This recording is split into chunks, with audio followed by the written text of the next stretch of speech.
ବର୍ତ୍ତମାନ ଆମେ ଆସି ପହଞ୍ଚିଛୁ କଳାହାଣ୍ଡି ଜିଲ୍ଲାର କର୍ଲାମୁଣ୍ଡା ବ୍ଲକ ଅନ୍ତର୍ଗତ ସାପଲହରା ଗ୍ରାମ ପଞ୍ଚାୟତକୁ ଏବଂ ଏଠି ଆମ ଗହଣରେ ଜଣେ ଅଛନ୍ତି ସମାଜସେବୀ ଆମ ଗହଣରେ ଅଛନ୍ତି ଏବଂ ଆସନ୍ତୁ ଆଗାମୀ ନିର୍ବାଚନ ଯେଉଁ ଅଛି ସେ ଉପରେ ତାଙ୍କର ମତାମତ କ'ଣ ରହିଛି ପଚାରି ବୁଝିବା।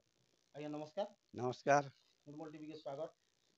ଆପଣଙ୍କର ପରିଚୟ ଟିକେ ଦେବେ ଆଜ୍ଞା। ହଁ ଦିଗମ୍ବର ମୋର ଘର ହେଉଛି ସାପଲହରା। ମୋ ନାଁ ଦିଗମ୍ବର ରଣା। ବର୍ତ୍ତମାନ ଅଞ୍ଚଳରେ ନର୍ଲା ନିର୍ବାଚନ ମଣ୍ଡଳରେ ସ୍ଥାନୀୟ ନେତାକୁ ନେଇକରି ଚର୍ଚ୍ଚା ଚାଲିଛି ଆଜ୍ଞା, ଆପଣଙ୍କର ମତାମତ କାଣା ରହିଛି?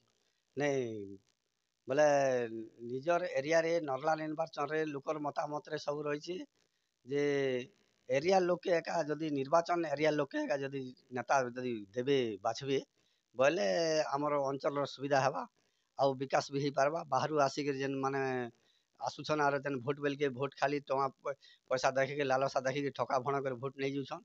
ବାହାର ସାଇଡ଼୍ରେ ଆରୁ ତାର୍ ମାନେ ଯଦି ଭୋଟ ସରିଗଲା ପରେ ସେମାନେ ଆସବାର୍ ଭୁବନେଶ୍ୱର କେନ୍ଦିନେ ଦିଲ୍ଲୀରେ ରହୁଛନ୍ ଜାଣିଲେ କି ନି। ସେଥିର୍ଲାଗି ଇ ଅଞ୍ଚଳ ଅସୁବିଧା ହେଉଛି।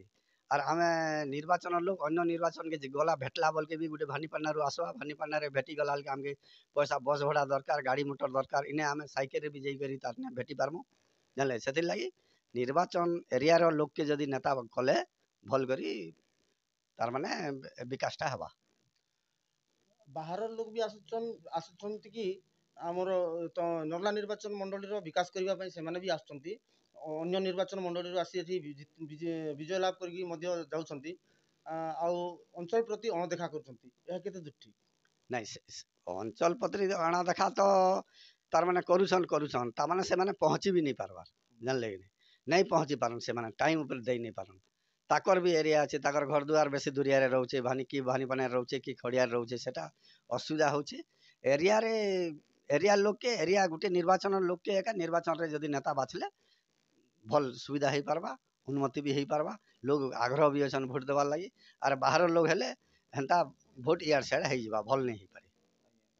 ନିହାତି ଭାବରେ ଶୁଣୁଥିଲେ ସାର୍ଙ୍କର ପ୍ରତିକ୍ରିୟା, ସେ ବହୁତ ସୁନ୍ଦର ଭାବରେ ତାଙ୍କର ପ୍ରତିକ୍ରିୟା ରଖିଛନ୍ତି।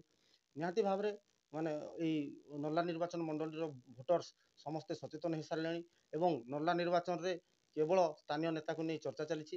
ଯଦି ନର୍ଲା ନିର୍ବାଚନରେ ସ୍ଥାନୀୟ ନେତାକୁ ଯଦି ସୁଯୋଗ ନ ଦିଆଯାଏ ତାହେଲେ ନିହାତି ଭାବରେ ଭୋଟର୍ସ ଏପଟେ ସେପଟେ ହେବ ବୋଲି ତାଙ୍କର ପ୍ରତିକ୍ରିୟା ରହିଥିଲା। ଆପଣ ସିଧାସଳଖ ଭାବରେ ଶୁଣୁଥିଲେ। କଳାହାଣ୍ଡିରୁ state crime bureau chief Krishna ନାୟକଙ୍କ ରିପୋର୍ଟ, ନିର୍ମଳ ଟିଭି।